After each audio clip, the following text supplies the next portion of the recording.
Hi, and welcome to Our Small Table. Today we're making a homemade chocolate cake mix that's shelf stable and can be used to make cakes or these cupcakes. Here's our finished dish. Let's see how we got here. If you follow me on Instagram, you'll know that I have been having real problems with my internet this summer. So if this video hasn't gone up when it was originally planned, I apologize. We just start out with our dry ingredients. There's the flour, sugar, cocoa.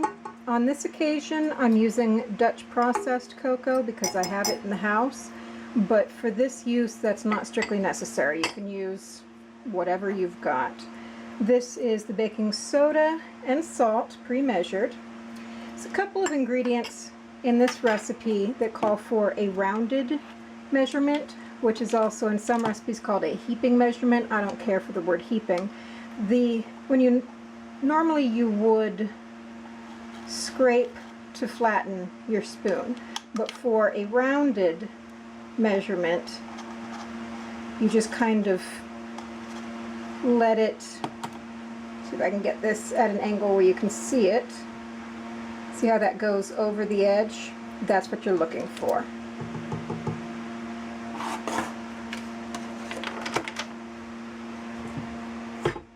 And we're just going to go ahead and combine those. It may seem a little bit silly to use the full stand mixer for such a small set of ingredients, but you need a deep bowl. Otherwise, you'll have flour and especially cocoa everywhere. I already I'm getting some cocoa up, and this is a very deep bowl. So once all the dry ingredients are combined, then we just add our shortening, and we're going to mix that in.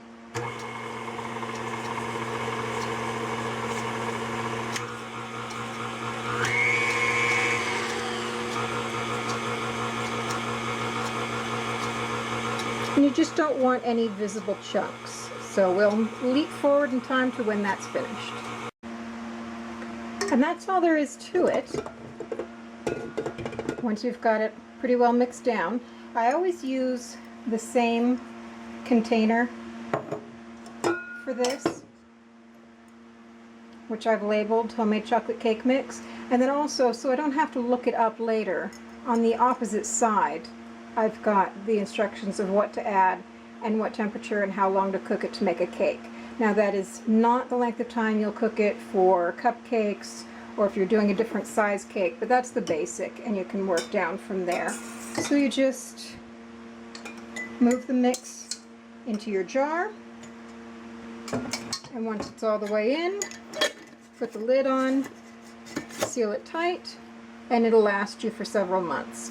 And then we're going to use this right away, but we'll be back after I've cleared some things away. As you can see by the way that it's glistening in the bubbles, I'm measuring the oil directly into the measured water, just because liquids are easier to pour when you have a spout.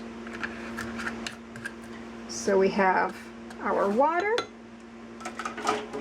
our oil,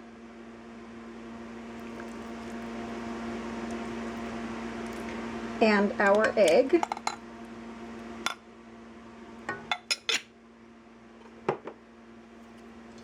We're just going to mix them together with the dry ingredients that we put together earlier.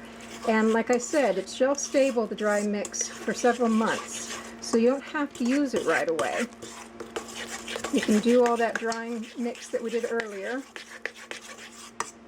and then leave it on the shelf and do this part months later.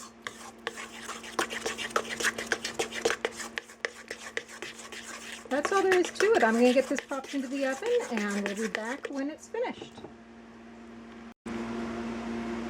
Now my favorite way of using this mix is for chocolate cherry bars, and that recipe is on the website, but I decided to go ahead and do some cupcakes on this occasion.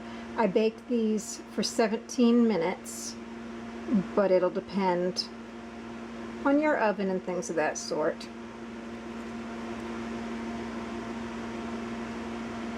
So there we have it.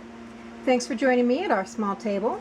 The recipe we've used today is linked in the video description and is available at OurSmallTable.com.